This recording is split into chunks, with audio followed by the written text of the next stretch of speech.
States and Mrs. Reagan.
Ladies and gentlemen, the national anthems of the Republic of the Philippines and the United States of America.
President has been pledged the honors.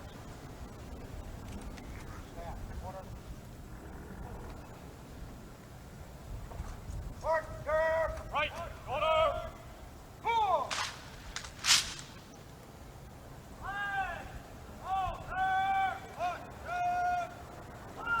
Out. Order. Halt.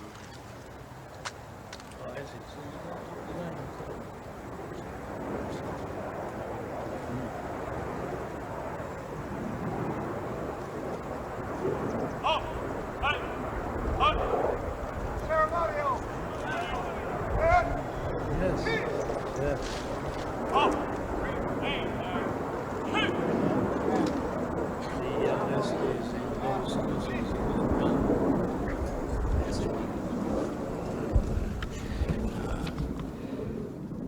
Mr. President, Mrs. Marcos, it gives me special pleasure to welcome you to the United States. Mrs. Reagan and I have been long looking forward to returning the hospitality you showed us on our 1969 visit to your country. Our two peoples enjoy a close friendship, one forged in shared history and common ideals. In World War II, Americans and Filipinos fought side by side in the defense of freedom, a struggle in which you, Mr. President, personally fought so valiantly.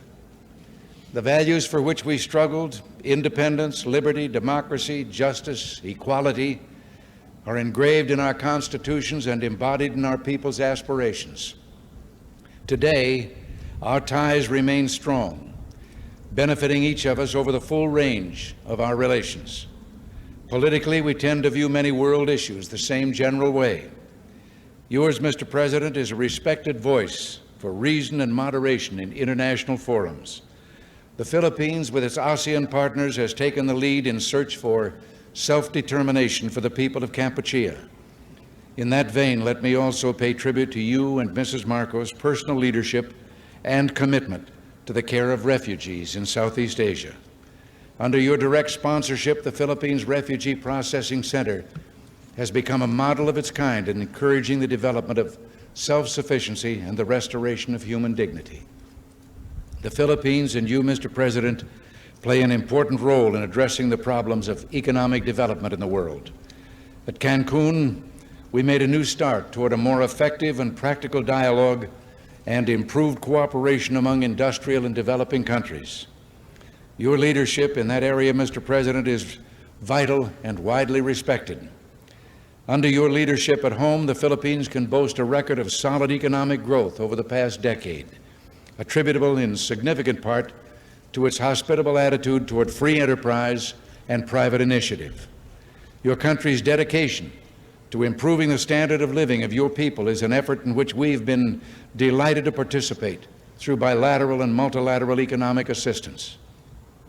Your continuing interest in better nutrition has led the Philippines to achieve self-sufficiency in food grain production. You can also point with pride to the success of your rural electrification program, now bringing benefits to an increasing number of remote regions. And I find it a matter of personal satisfaction that your country and my home state of California are both pioneers in developing geothermal power to replace expensive energy imports.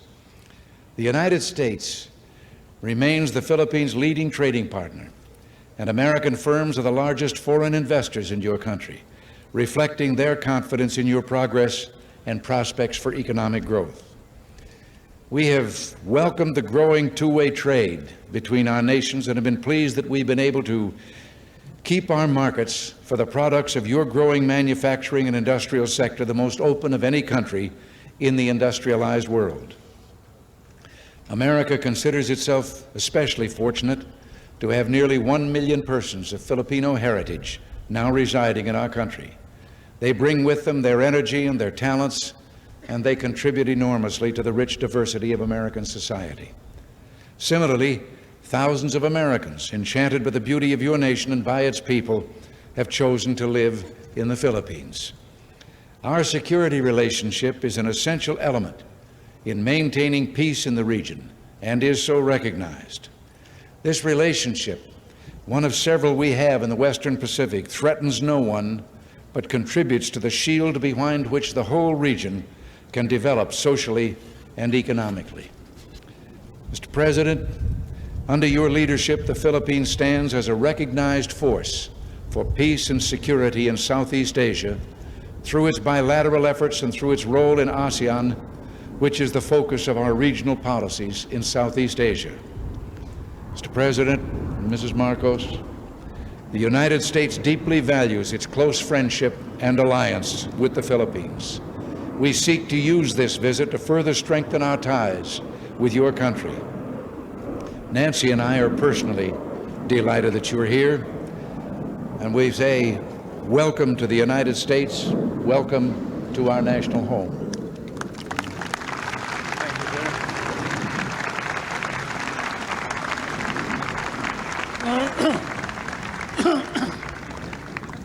Thank you very much, President Reagan. Mrs. Reagan, members of the Cabinet, distinguished guests, my friends. On behalf of the 50 million people of the Philippines, Mrs. Marcos and I express our gratitude for your warm welcome to Washington and to the United States of America. This great and beautiful city, that is one of the few cities that was built as the capital for a great nation, is indeed, as has been written, the key to knowing the secret of America. And this house of the American people, an American frontier that never vanishes. Your beautiful city with its grand memorials, its monuments, its walks, is indeed a city that memorializes the great achievements of your people for the past 2 centuries. But more than that, it keeps offering to the enterprising and the talented, the courageous and the strong, the rewards of effort and of initiative. At the same time, as I stand here on American soil, I realize that I stand on what may be the center of the government of the United States of America, here where, as I have often stated, the future is being born. The future is being born depending upon the man who is in the White House. And the man who is in the White House today certainly is creating a new future for our world.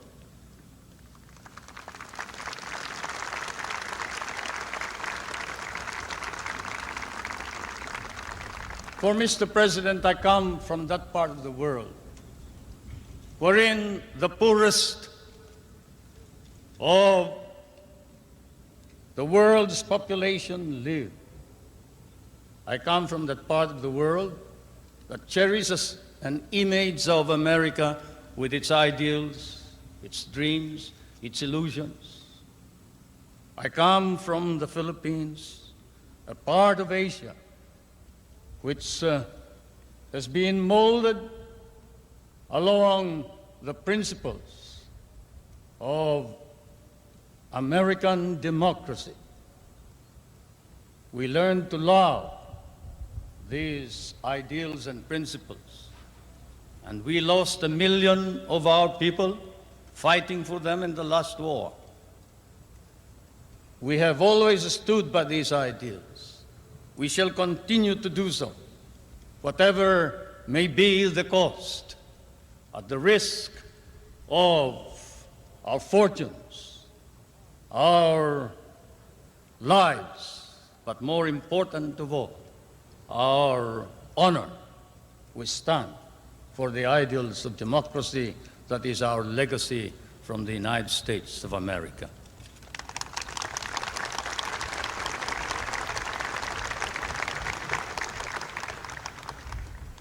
I did not come to burden you further with additional problems, Mr. President. For I know that, as I have said in many a speech before my own people and before the world, fate and destiny has decreed that the United States of America be the trustee of modern civilization against the threat of a possible second dark ages. And America cannot fail. And therefore, we, the Filipino people, come and bring to you a prayer that God and His divine providence may grant you guidance, strengthen both your heart and hand, so that that hand may be strong on the lever of power and save our humanity.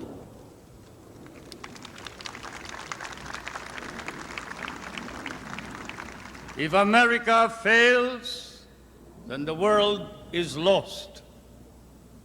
And thus, Mr. President, I can assure you that throughout all of Asia, there is nothing but a reservoir of goodwill for you, the American people, and the United States of America. Once again, may I say thank you for your warm welcome and your hospitality, which I know we will never be able to reciprocate. Thank you.